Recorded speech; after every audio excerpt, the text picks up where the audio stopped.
आयोग की press conference के साथ में पूरा चुनावी कार्यक्रम आ चुका है और वायदे के मुताबिक मध्य प्रदेश, छत्तीसगढ़ समेत देश भर के दर्शकों को आईबीसी 24 अपने इस महा कवरेज में केवल खबरें ही नहीं दे रहा है, अपडेट्स ही नहीं दे रहा है, बल्कि पूरा विश्लेषण भी करेगा।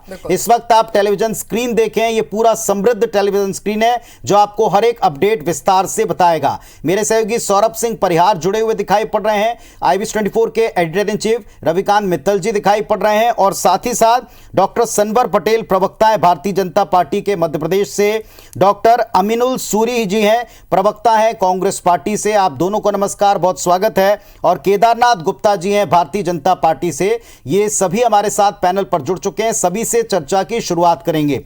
इनमें हम पार्टियों के पास रिएक्शन के लिए जाएं, उसके पहले मैं एक छोटा सा अपडेट सौरभ से लूंगा। सौरभ, प्रतिक्रिया यहां मध्य प्रदेश की हमने देख ली कांग्रेस पार्टी की, छत्तीसगढ़ में कांग्रेस पार्टी का रिएक्शन क्या मिला आपको?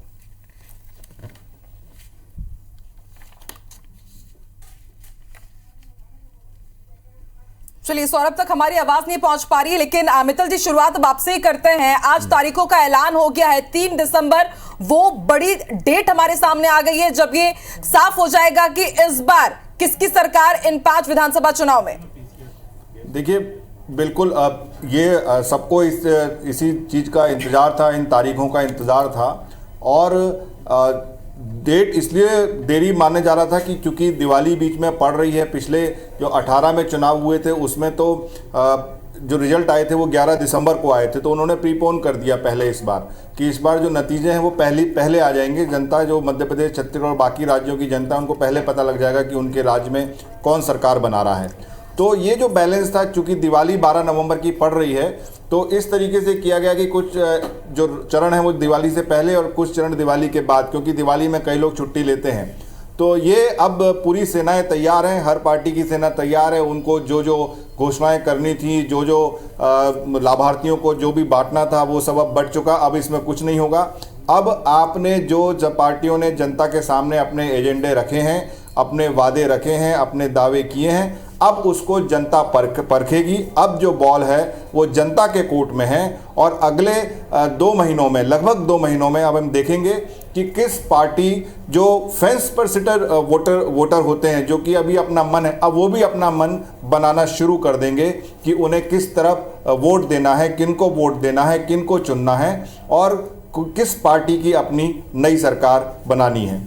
रवि जी, इसमें एक सबसे बड़ी बात एक ये भी दिखाई पड़ रही है कि केवल छत्तीसगढ़ एक ऐसा स्टेट है जहां 2 फेज में चुनाव होने हैं और पहले फेज में जो 20 सीटें दिखाई पड़ रही हैं उसमें बस्तर की 12 सीटें हैं, नक्सल प्रभावित बाकी की सीटें हैं।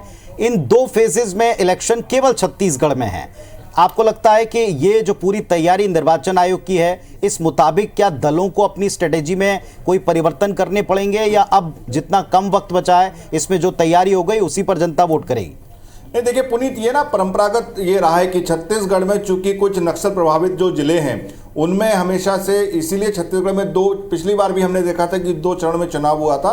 तो पार्टियों को पता है कि इस बार भी छत्तीसगढ़ में 2 ही चरण में चुनाव होंगे और पहले उन इलाकों में होते हैं जो कि नक्सल से प्रभावित हैं। तो इसीलिए सारी तैयारियां उसी तरीके से की गई हैं और ये लगातार परंपरा रही है कि बाकी सब राज्यों में एक ही चरण में होता है, लेकिन छत्तीसगढ़ में चूंकि 2 चरण में होते हैं। जो स्ट्रेटेजी थी पुनीत, अब वो बना चुकी पार्टियां, अब तो केवल जनता के बीच में जाना है, उन्हें जनता को अपनी बात समझानी है और जनता को अपने पाले में लाना है कि भैया अब हम ये करने वाले हैं, आप हमें वोट क्यों दोगे।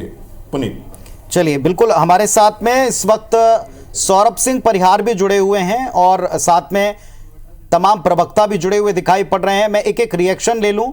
अमीनुल सूरी साहब, अगर आप मुझे सुन पा रहे हैं, क्या आपको लग रहा है कि इस वक्त चुनाव तारीखों के बाद में आपके प्लान के मुताबिक बहुत सी चीजें ऐसी बताई गई थी कि हम तारीखें आने दीजिए फिर बताएंगे, क्या वो ऐसी बड़ी घोषणाएं जो हम आज ही सुन पाएंगे या 1-2 दिन में सामने आ पाएंगी? देखिए पुनीत जी, जिस तरह से चुनावों की तारीखों का ऐलान हुआ है तो मध्य प्रदेश और तमाम बाकी राज्यों में भारतीय जनता पार्टी की विदाई का उद्घोष भी हो गया है। और रही बात कांग्रेस पार्टी का, तो हमें काफ़ी दिनों से आचार संहिता, चुनाव की तारीखों का ऐलान की हम बेसब्री से इंतज़ार कर रहे थे और हमारी प्लानिंग में निश्चित तौर पर बहुत सारी चीज़ें चुनावों की तारीख के बाद में घोषणा होनी थी और जल्द कांग्रेस पार्टी की टिकटों की लिस्ट हो, प्रत्याशी का चयन हो या बहुत सारी योजनाएं जो हम प्रदेश की जनता को देने वाले हैं उन योजनाओं की धीरे धीरे चरणबद्ध तरीके से आपके माध्यम से जनता के बीच में जाएंगी। आता हूं मैं सूरी साहब, आपके पास में वापस आऊंगा, डिटेल जरूर पूछूंगा। इस वक्त सौरभ के पास चलेंगे। डॉक्टर शिव डहरिया उनके साथ में दिखाई पड़ रहे हैं, कैबिनेट के मिनिस्टर हैं, महत्वपूर्ण एक अंग हैं सरकार के। कांग्रेस पार्टी एक बार फिर दावा करती है 75 पार का छत्तीसगढ़ में। सौरभ, आप रिएक्शन लीजिए, बात कीजिए। 2 चरणों में चुनाव हैं।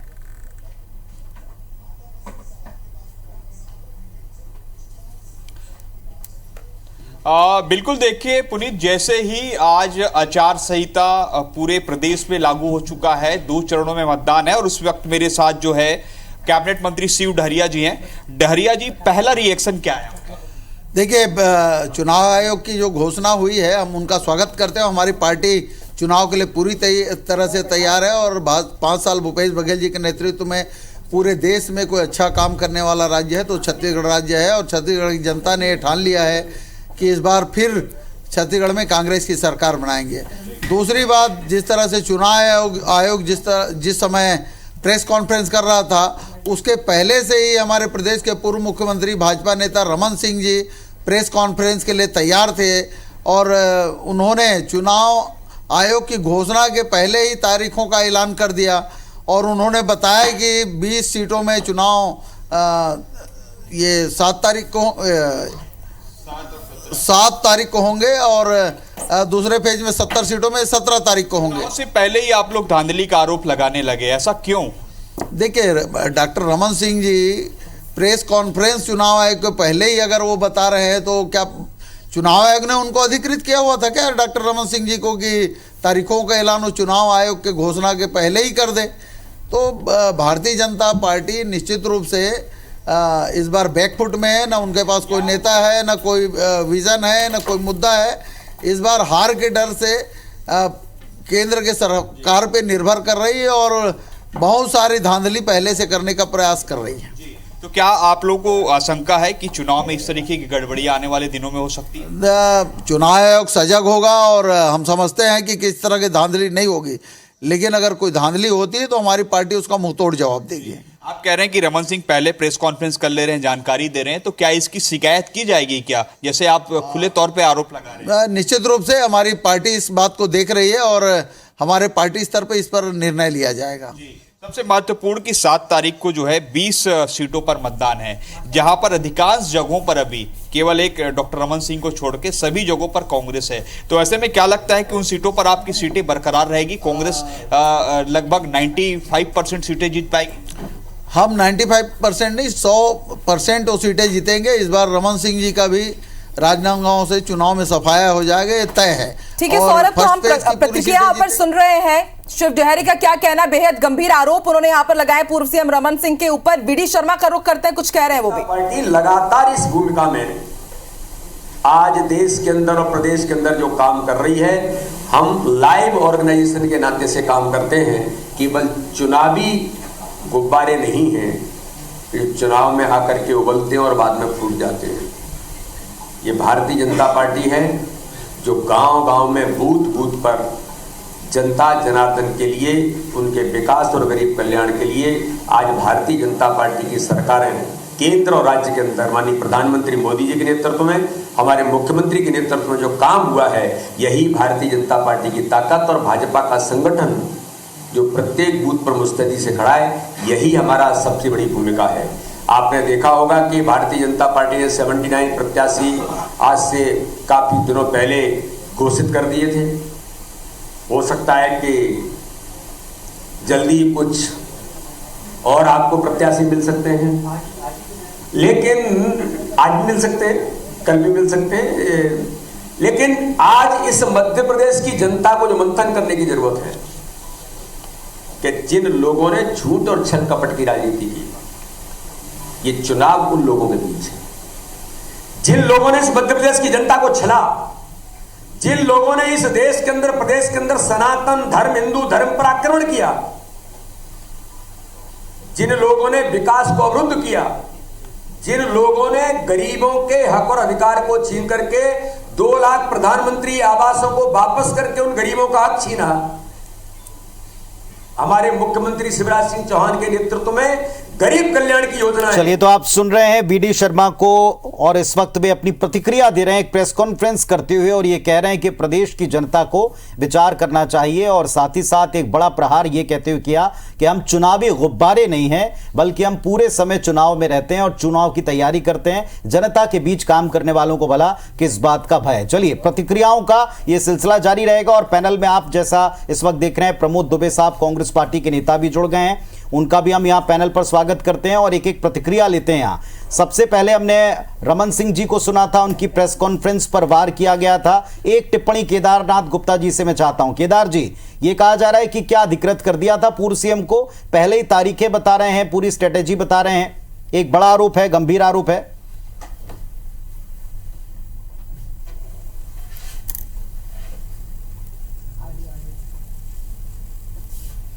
चलिए, थोड़ी तकनीकी केदार जी आपकी आवाज हम सुन नहीं पा रहे, मैं लौटूंगा आपके पास, वापस लौटूंगा। प्रमोद जी से भी ये सवाल है। प्रमोद जी, इलेक्शन शुरू नहीं हुए, कांग्रेस पार्टी के इस आरोप को बीजेपी किस अंदाज में लेगी, आपको भी अंदाजा तो होगा।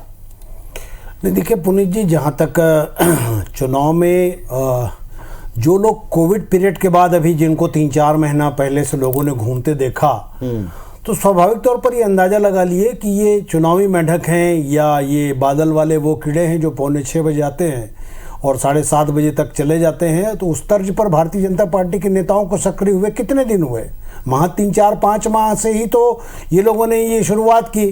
तो जनता इन चीज़ों को भली भांति देख चुकी है। और कांग्रेस की जहाँ तक बात है, भूपेश बघेल जी की सरकार जब से बनी है, डे फर्स्ट से लेकर आज तक के हमने न केवल बूथों में लोगों की समस्याएं सुनी, बल्कि जेनेरिक मेडिकल स्टोर से लेकर आत्मानंद स्कूल से लेकर के वो बस्तर से लेकर सरगुजा तक के सुदूर अंचल जहां 3000 स्कूल बंद थे, उसको खुलवाने से लेकर किसानों, महिलाओं, युवाओं के लिए। अभी हमने पूछा, ये आपने देखा होगा प्रेस कॉन्फ्रेंस पे रमन सिंह जी से पूछा गया कि आपका मुद्दा क्या होगा, आप जाएंगे किस मुद्दे पर, आपको तो मुद्दा विहीन और चेहरा विहीन कांग्रेस बता रही है। तो उनका जवाब था कि सबसे बड़ा मुद्दा तो उनका खुद का मैनिफेस्टो, आपका मैनिफेस्टो है, पिछला मैनिफेस्टो अधूरा है, वो लेकर के जाने वाले। नहीं, खैर हमारे मैनिफेस्टो के बारे में बात ना करें, वो अपने पहले 15 साल के मैनिफेस्टो जिन्होंने पहली बात कही थी कि बस्तर में 12-12 लीटर दूध देने वाली गाय, जर्सी गाय देंगे से लेकर एक एक परिवार को रोजगार देंगे, वहां से इनकी मैनिफेस्टो की पहली शुरुआत हुई थी। हम जहां तक हमारी मैनिफेस्टो की बात है तो 36 में से हम लोगों ने 34 वादों के अलावा हमने वो वादे भी पूरे कर दिए जो हमने जनता से किया नहीं था। तो ये पुनीत जी, कांग्रेस की जो एक नीति है और नियत है, दोनों साफ है, इन चीजों को जनता बखूबी जान चुकी है। चलिए, आप कहते हैं कि हमने जो कहा नहीं वो भी करके दिखा दिया। केदार जी, अगर अब आपको हम सुन पाए तो बहुत अच्छी बात है, आप बताएं। 1-2 आरोप हैं, एक तो ये कहा जा रहा है कि आप लोगों ने चुनाव आयोग की प्रेस कॉन्फ्रेंस तक का वेट नहीं किया, पूर्व सीएम साहब ने इसके पहले ही सब कुछ बता दिया, क्या आपको अधिकृत किया था, एक बात गंभीर आरोप है आप पर।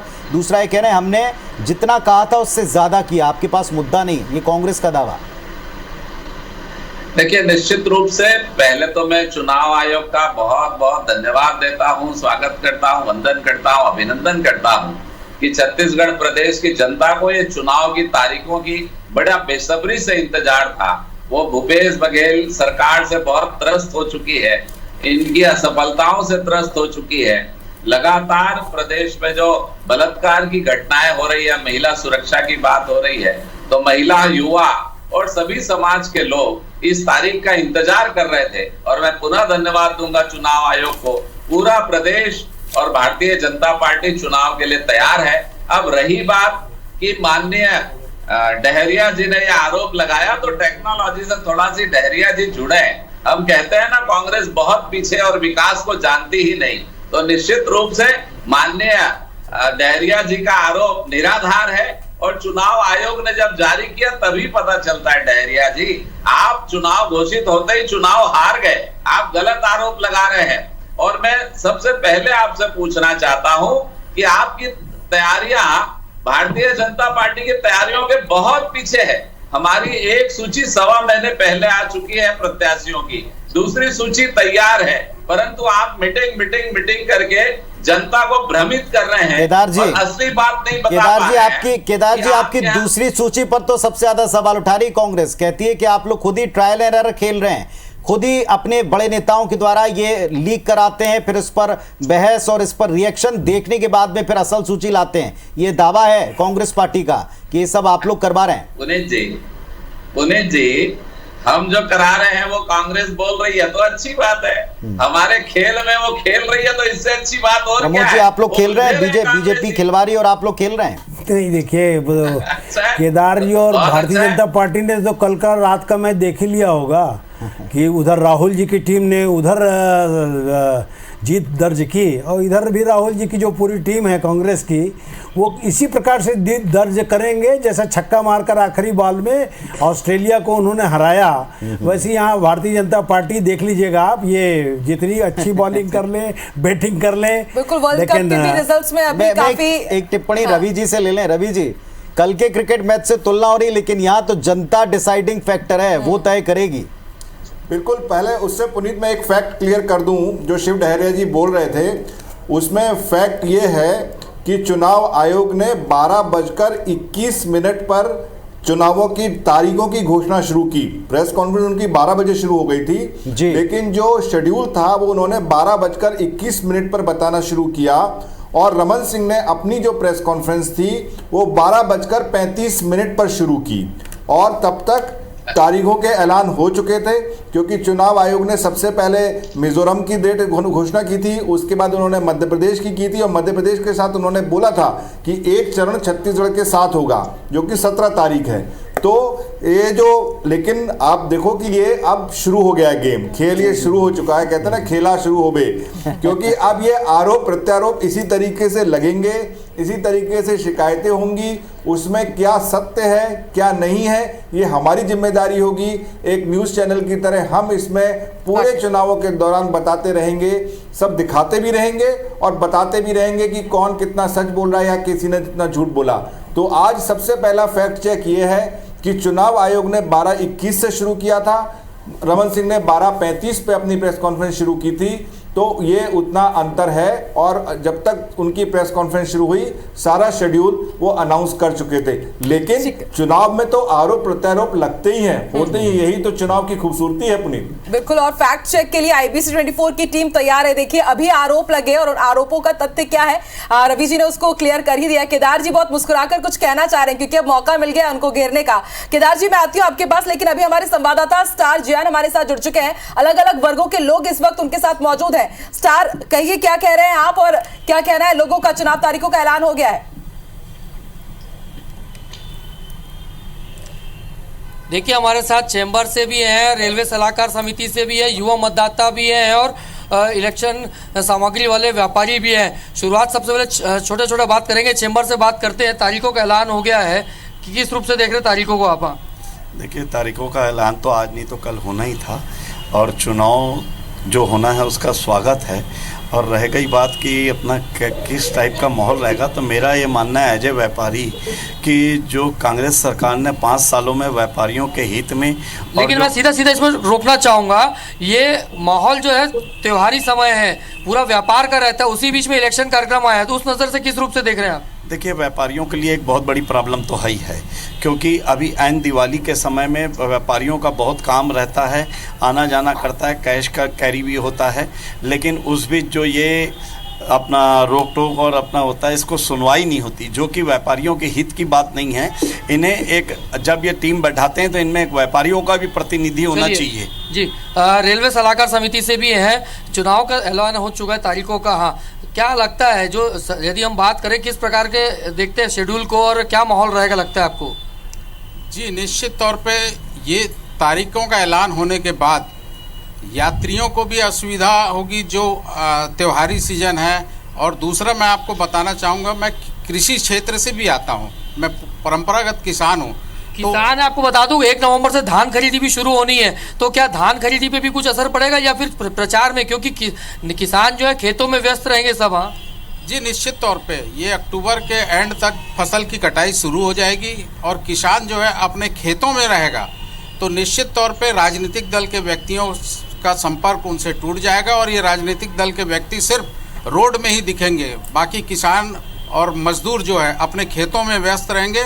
और उसके बाद की बात करें धान खरीदी के दौरान जी, मैं वही जा रहा हूँ, 1 नवंबर को धान खरीदी शुरू करने जा रही है सरकार।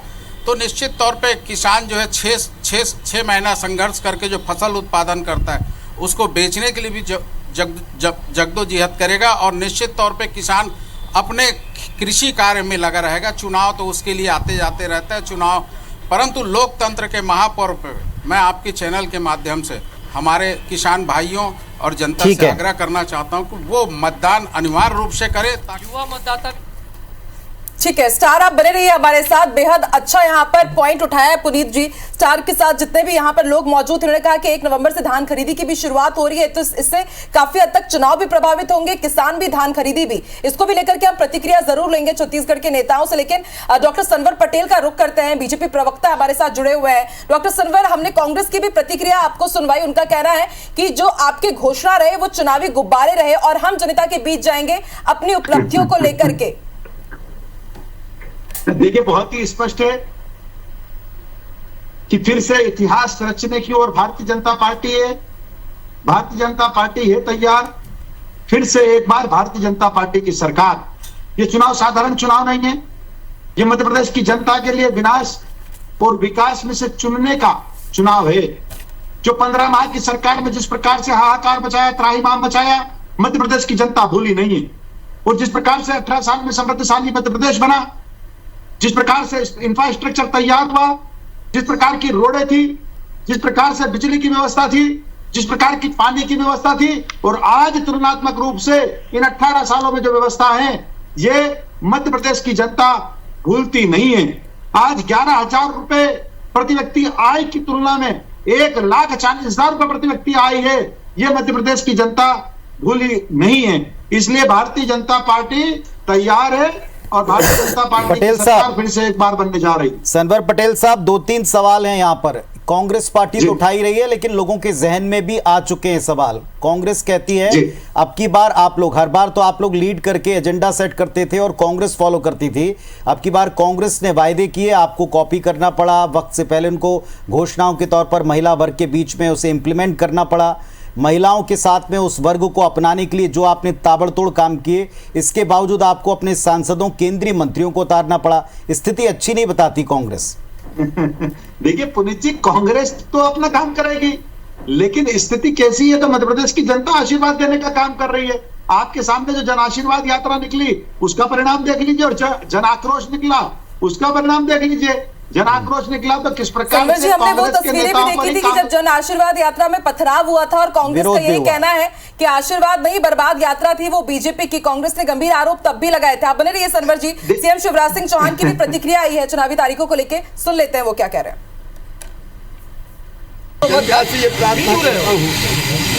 चुनाव सरकार बनाते हैं, चुनी सरकार बनती है जो प्रदेश का और जनता का भविष्य तय करती है, तो सभी मतदाता भाई और बहन इस चुनाव में बढ़ चढ़कर भाग लें, उत्साह के साथ भाग लें। मैं राजनीतिक दलों से ये अपील करना चाहता हूँ कि मध्य प्रदेश शांति का टापू है, शालीनता का प्रतीक है। इसलिए चुनाव हम जरूर लड़ें, लेकिन चुनाव लड़ते समय हम व्यक्तिगत आरोप, प्रत्यारोप उनसे बचें। तो आपने मुख्यमंत्री की प्रतिक्रिया सुनी, और अब चुनावी घोषणाओं के बाद में चुनावी दावे होंगे और साथ में आरोप प्रत्यारोप का सिलसिला होगा। डॉक्टर अमीनुल सूरी साहब प्रवक्ता हैं कांग्रेस पार्टी के, मध्य प्रदेश से जुड़े हुए हैं।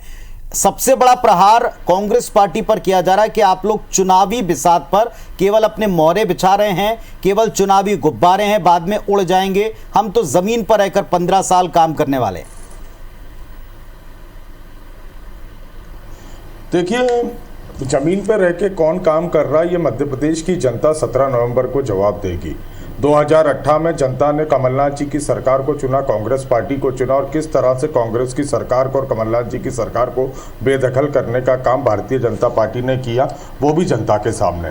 17 नवंबर में 15 माह का जो कार्यकाल कमलनाथ जी का रहा, और उसको सामने लेते हुए कांग्रेस पार्टी मैदान में उतरेगी और उसी को ध्यान में रखते हुए प्रदेश की जनता अपना वोट देगी। चाहे 100 रुपये में 100 यूनिट का जो 15 माह में जनता को देखने को मिला हो, चाहे किसानों की कर्ज माफ़ी का मुद्दा हो, चाहे बहनों की शादियों के लिए जो राशि बढ़ाने का काम किया गया हो, और आज जिस तरह से महंगाई और बेरोजगारी का त्राहिमाम में ये जनता के सामने है कि कौन इसके लिए जिम्मेदार है। हम आशा रखते हैं भारतीय जनता पार्टी लेकिन अब एक सवाल ये भी तो है, चुनावों में उतरेगी। एक सवाल सूरी साहब ये भी तो है कि जिन मुद्दों को आप बहुत बड़ा अपना मास्टर स्ट्रोक कहते या मानते बताते, उस पर सरकार ने ऑलरेडी कदम बढ़ा दिए हैं। महिलाओं के खाते में पैसे जाने लगे हैं। एक बहुत बड़ा चेंज, एक बहुत बड़ा स्विच इसको माना गया था चुनावी कैंपेन के बीच में, जब से मुख्यमंत्री ने और सरकार ने ये पैसे देने शुरू किए। माना गया इसका बहुत बड़ा प्रभाव पड़ा मध्य प्रदेश पर।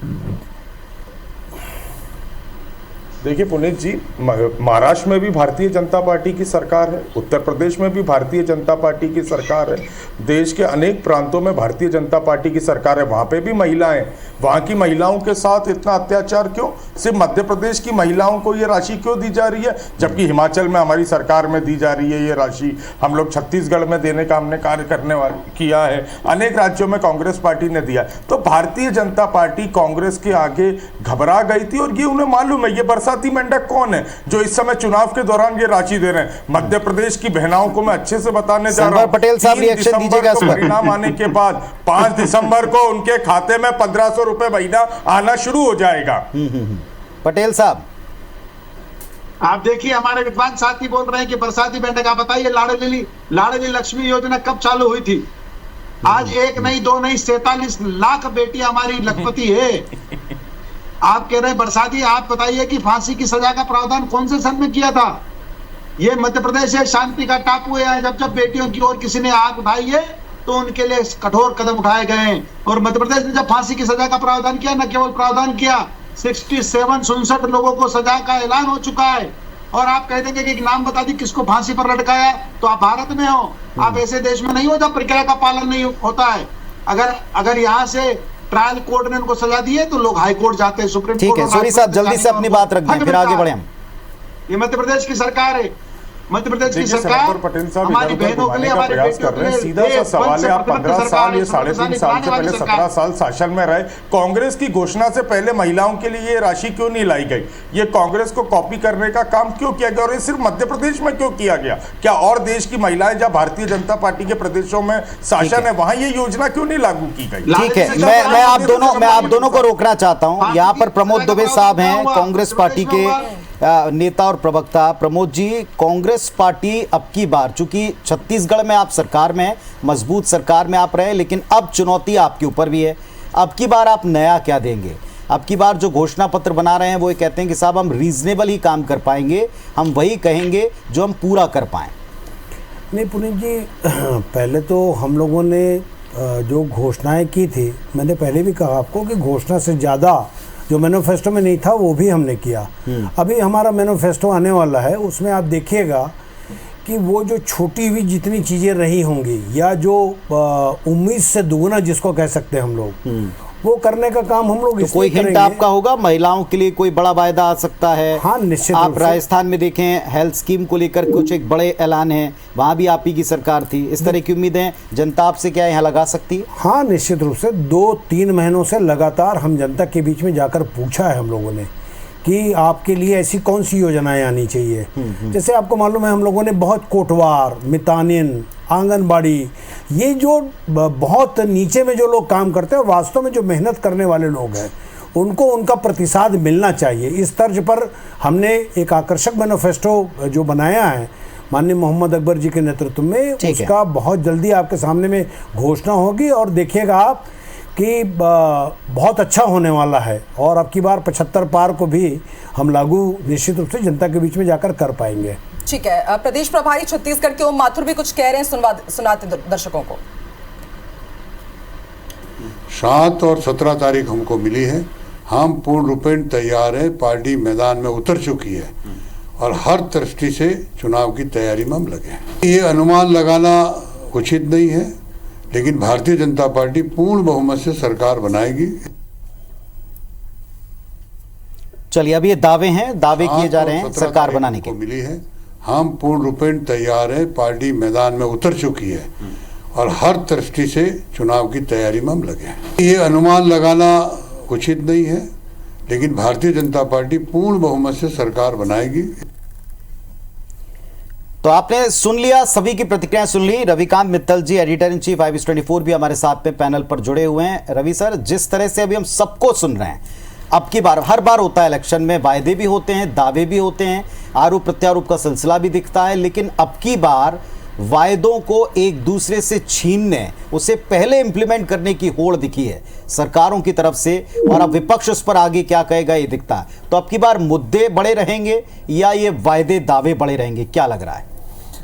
देखिए, ये अभी कहना थोड़ा सा मुश्किल है। देखिए क्या है कि मध्य प्रदेश में अगर हम देखें सिनारियो, तो वहाँ पे कांग्रेस ये आरोप लगा रही है बीजेपी के कि जो वादे हमने अपने किए थे, जो गारंटी हम दे रहे थे, उसको आपने उठा लिया और चूंकि आप सरकार में थे तो उसको आपने इम्प्लीमेंट कर दिया, लेकिन इससे फ़ायदा नहीं होने वाला है। आखिर हम कांग्रेस की बात जनता सुनेगी, ऐसा उनका कहना है। छत्तीसगढ़ में भी अगर हम देखें तो यहाँ पर कांग्रेस की सरकार है, वो ऑलरेडी जो भी किसानों के लिए या महिलाओं के लिए जो काम कर रही है, उसमें बीजेपी का ये कहना है कि ईमानदारी से वो उसमें काम नहीं कर रही है, हम उसको काम को ईमानदारी से करते हैं। तो हर राज्य में जो सरकार में है और जो विपक्ष में है, वो एक दूसरे के ऊपर उस तरीके से आरोप लगा रहा है। लेकिन मैं अपने दर्शकों को एक बात बता दूं पुनीत, कि जनता जो है अब काफ़ी समझदार हो गई है।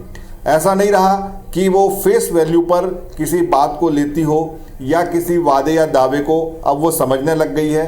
अब वो सोच समझकर वोट देती है, और ये हमने पिछले कुछ सालों से देखा है। जहां लगता था कि सरकार रिटेन कर जाएगी, वहां पे जनता ने सरकार को बदल दिया। जहां पर लगता था कि नहीं ये होगा, तो ये जनता अपना फैसला देती रही है और एकदम स्पेसिफिक फैसला देती रही कि जनता क्या चाहती है। इसलिए दावे रहेंगे, वादे रहेंगे, आरोप प्रत्यारोप भी रहेंगे, लेकिन जनता समझदार है, वो जानती है कि कौन उसके हित में काम करेगा या करता है, और वो उसी को वोट देगी। और ये बात हमको 3 दिसंबर को पता भी लग जाएगी। रवि जी, आपने फेस वैल्यू की बात की, और छत्तीसगढ़ में हम देख रहे हैं कि लगातार बीजेपी हो या फिर कांग्रेस हो, फेस को लेकर के एक दूसरे पर हमलावर रही है, क्योंकि यहाँ पर कहते हैं कि बीजेपी का जो क्षेत्रीय संगठन इतना मजबूत नहीं है कि किसी फेस को आगे ला करके वो चुनाव लड़ सके।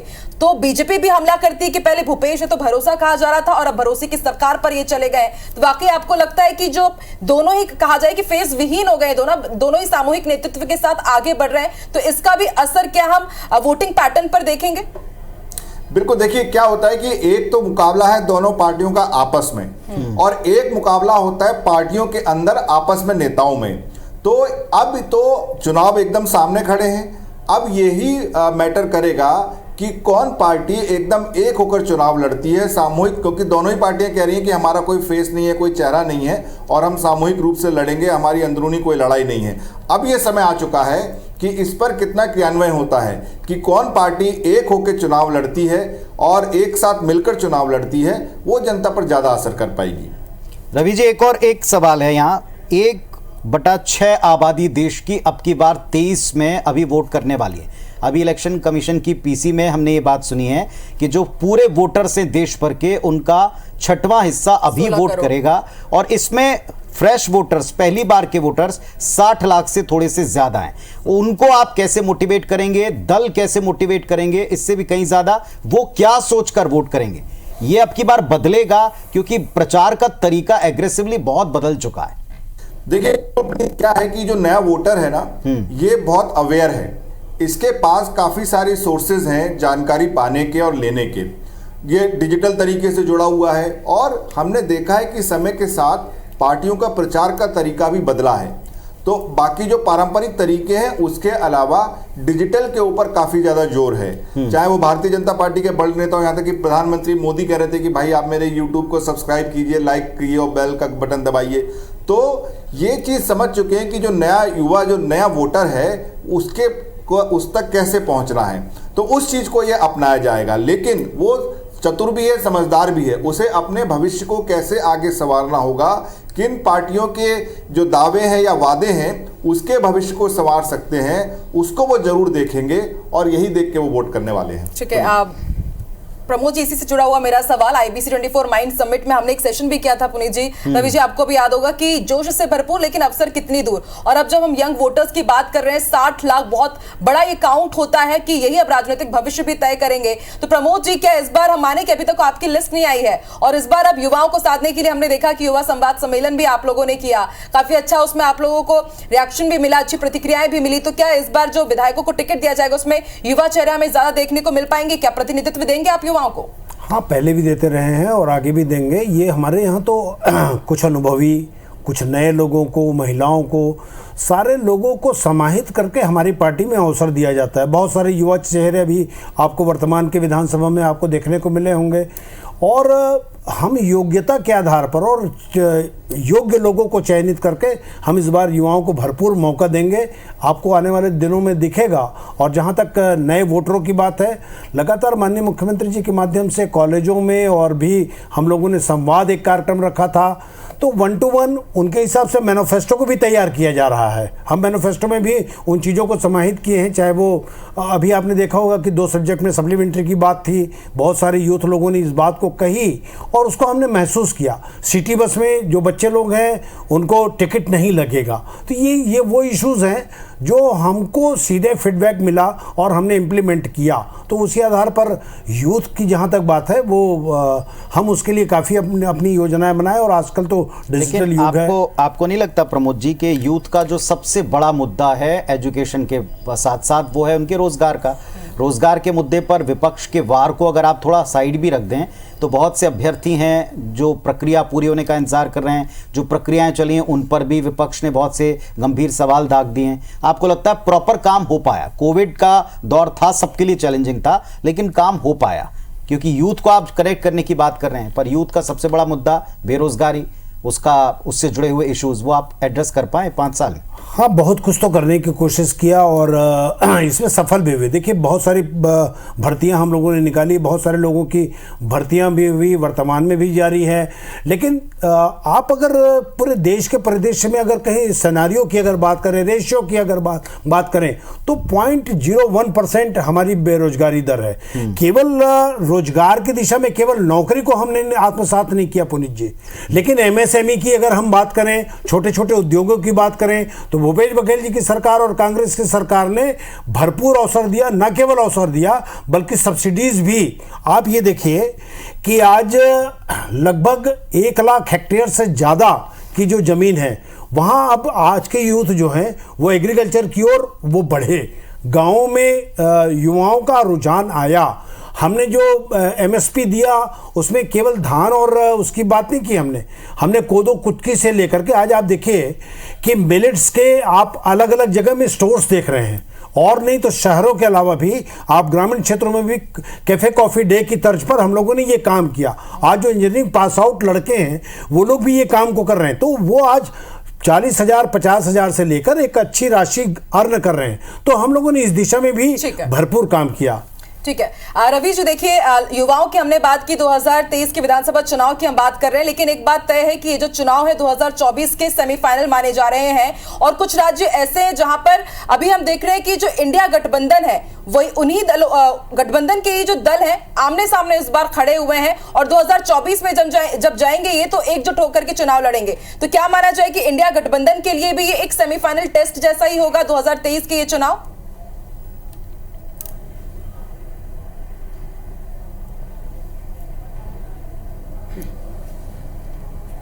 क्या मेरे से पूछा सवाल आपने? जी रवि जी, आप ही से ये सवाल है। देखिए, ये बड़ा इंटरेस्टिंग है कि पिछली बार अगर हम सिनारियो देखें तो ये जो 3 हिंदी बेल्ट के जो राज्य हैं, राजस्थान, मध्य प्रदेश और छत्तीसगढ़, इन तीनों राज्यों में भारतीय जनता पार्टी हार गई थी और सरकार कांग्रेस की बनी थी।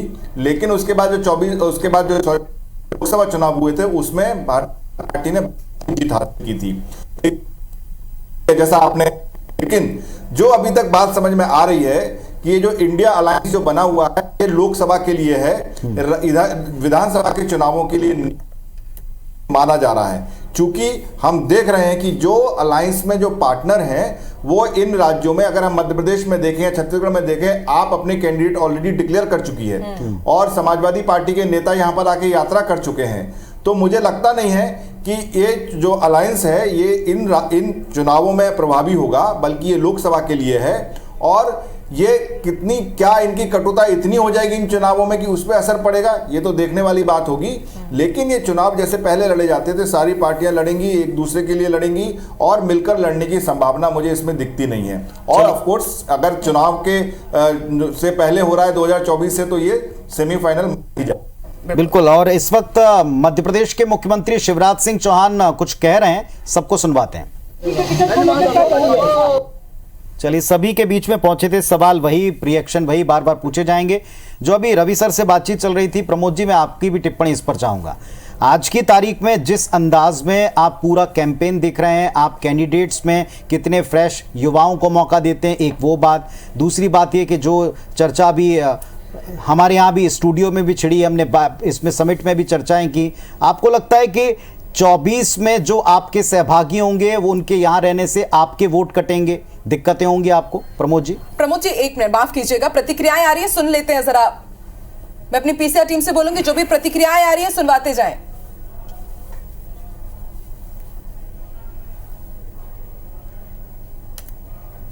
तो एक तरफ जनता से ये प्रार्थना करता हूँ कि चुनाव सरकार बनाते हैं, चुनी हुई सरकार बनती है जो प्रदेश का और जनता का भविष्य तय करती है। तो सभी मतदाता भाई और बहन इस चुनाव में बढ़ चढ़कर भाग लें, उत्साह के साथ भाग लें। मैं राजनीतिक दलों से ये अपील करना चाहता हूँ कि मध्य प्रदेश शांति का टापू है, शालीनता का प्रतीक है। देखिए, चुनाव हम जरूर लड़ें, लेकिन चुनाव लड़ते समय हम व्यक्तिगत आरोप, प्रत्यारोप उनसे बचें। छत्तीसगढ़ के संदर्भ में यह महत्वपूर्ण है कि छत्तीसगढ़ में महिला मतदाताओं की संख्या 1,02,39,000 है, जो पुरुष मतदाताओं से अधिक है। यानी छत्तीसगढ़ में महिला मतदाताओं की संख्या पुरुष मतदाताओं से ज़्यादा है। और प्रदेश में सभी से मैं आह्वान करता हूं कि इस लोकतंत्र के इस महापर्व में अपनी जिम्मेदारी का पालन करें। प्रदेश से भ्रष्ट और निकम्मी सरकार को हटाकर एक मजबूत और विकास करने वाली भारतीय जनता पार्टी सरकार को चुनें। 7 और 17 तारीख हमको मिली है। हम पूर्ण रूपेण तैयार है, पार्टी मैदान में उतर चुकी है और हर दृष्टि से चुनाव की तैयारी में हम लगे हैं। ये अनुमान लगाना उचित नहीं है, लेकिन भारतीय जनता पार्टी पूर्ण बहुमत से सरकार बनाएगी।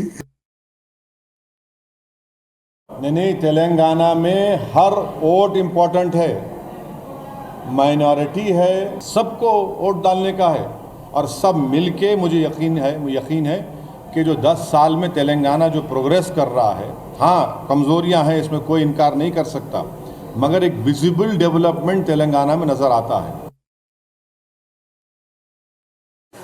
जो इस मध्य प्रदेश के अंदर कांग्रेस ने इस प्रदेश को बीमारू राज्य बनाया था, हर गरीब के हक और अधिकार को छीना था, आज भारतीय जनता पार्टी चुनावी मैदान में उतरी है। मैं जनता से आह्वान करता हूं कि विकास और गरीब कल्याण के लिए माननीय प्रधानमंत्री मोदी जी के नेतृत्व में मध्य प्रदेश के इस चुनाव में ऐतिहासिक बहुमत से विजयश्री दिलाए। थोड़ा कम वक्त मिल रहा है चुनाव, कोई कम वक्त नहीं है चुनाव में। जो ये कम वक्त उनके लिए जो ऐसे लोग रहते हैं जो परीक्षा के समय तैयारी करते हैं। चलिए, वो सवाल छूट गया था, प्रमोद जी आप ही से पूछेंगे। सपा, बसपा, गोंगपा ये तो 18 तक भी रही हैं, लेकिन अब आपके पास में एक और चुनौती आम आदमी पार्टी की भी है, और ये मुख्यमंत्री भूपेश बघेल की प्रतिक्रिया एक्स के ऊपर, वो भी हम अपने दर्शकों को दिखा रहे हैं। उन्होंने लिखा है, शुरू हो चुका युद्ध। एक्स पर टिप्पणी मुख्यमंत्री भूपेश बघेल की। वो लिखते हैं, शुरू हो चुका युद्ध, माटी के अभिमान का युद्ध बता रहे हैं वो किस किस चीज का है, और स्वाभिमान से उसको जोड़ रहे हैं। नहीं रुकेगा अब ये रथ। मुख्यमंत्री भूपेश बघेल का आप ये ट्वीट, जो अब एक्स प्लेटफॉर्म बन चुका है, छत्तीसगढ़िया स्वाभिमान का जिक्र करते हुए छत्तीसगढ़ के लोगों से आह्वान कर रहे हैं चुनाव में उतरने के लिए। नवा छत्तीसगढ़ गढ़ने के संकल्प के साथ हर एक छत्तीसगढ़िया तैयार है। जी प्रमोद जी, 24 में आपके साथी आम आदमी पार्टी के तौर पर कैंडिडेट उतार रहे हैं, स्ट्रेटेजी बना रहे हैं, आपके सामने युद्ध लड़ने के लिए तैयार खड़े हुए हैं। आपके वोट कम करेंगे, सीट कम करेंगे? देखिए पुनीत जी, अन्य प्रांतों की अलग अलग विविधताएं होती हैं, लेकिन जहाँ तक छत्तीसगढ़ की बात है तो मुकाबला केवल कांग्रेस और भारतीय जनता पार्टी में है। बीच बीच में वोटों के प्रतिशत जो हैं वो 2% या 3% से बहुत ज़्यादा कोई फ़र्क पड़ जाएगा, ऐसी बात नहीं है, क्योंकि हम क्लियर कट मेजॉरिटी में 71 सीट और हमारे परसेंटेज ऑफ वोट जो हैं वो अगर आप कहीं तुलनात्मक अध्ययन करेंगे तो लगातार 5 वर्षों में हमारी सरकार की लोकप्रियता और जनता के प्रति हमारी संवेदनशीलता, ये दोनों चीज़ें छत्तीसगढ़ की संस्कृति और संस्कार से जोड़कर हमारी पार्टी को देखा गया। तो हमें पूरा विश्वास है कि ये जो नई पार्टियां या जो हमारे 2023 की जब जो वर्तमान के विधानसभा चुनाव हैं, इसमें बहुत ज़्यादा हमको या हमारी पार्टी को फर्क नहीं पड़ने वाला है, क्योंकि वो अभी लॉन्च हुए हैं, उनको लोगों ने काम करते हुए नहीं देखा है। लेकिन प्रमोद जी, लेकिन आपको नहीं लगता कि जनता बहुत कंफ्यूज हो जाएगी कि 2023 में तो आप आमने सामने खड़े हैं, एक दूसरे पर वार पलटवार कर रहे हैं, लेकिन 2024 में आप एकजुट हो जाएंगे तो कहीं इसका फायदा बीजेपी और उनके समर्थित दलों को तो नहीं चला जाएगा? नहीं, वो तो आने वाला वक्त बताएगा। वैसे भी जनता आजकल बहुत समझदार है, उनको पता है कि किस सरकार ने किस समय में क्या काम किया। तो मुझे ऐसा लगता है कि जनता इन चीज़ों को देखती है, समझती है और समझने के बाद ही वो अपना निर्णय लेती है। तो ये तो वक्त बताएगा। हमारे साथ राजेश मिश्रा जी जुड़ रहे हैं, हमारे रिपोर्टर साथी, और उनके साथ में भारतीय जनता पार्टी के प्रवक्ता हैं। अगर सुन पा रहे हैं राजेश जी तो जाएं जरा प्रतिक्रिया लें। और यहाँ एक डिस्कशन का विषय भी ये चल रहा था कि यूथ वोटर्स उनके ऊपर नज़र रहेगी, महिला वोटर्स के ऊपर नज़र रहेगी। छत्तीसगढ़ में महिला वोटर्स ज़्यादा हैं पुरुष वोटर्स से। कुल मिलाकर के संख्या यहाँ 2.03 करोड़ है और 1 करोड़ 2 लाख जो हैं ये महिला वोटर्स हैं। इनको लेकर भी स्ट्रेटेजी बीजेपी क्या बना पाई है, क्योंकि मैनिफेस्टो तो सामने आए नहीं?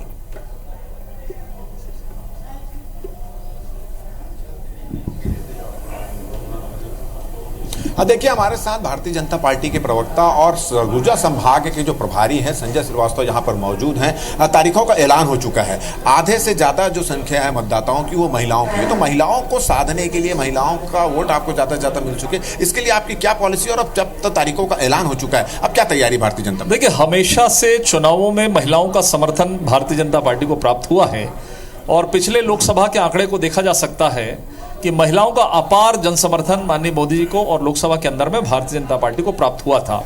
अभी तो ये स्थिति है कि जिन महिलाओं की चिंता कांग्रेस ने 58-60 वर्षों में नहीं किया, उन महिलाओं की चिंता भारतीय जनता पार्टी ने की।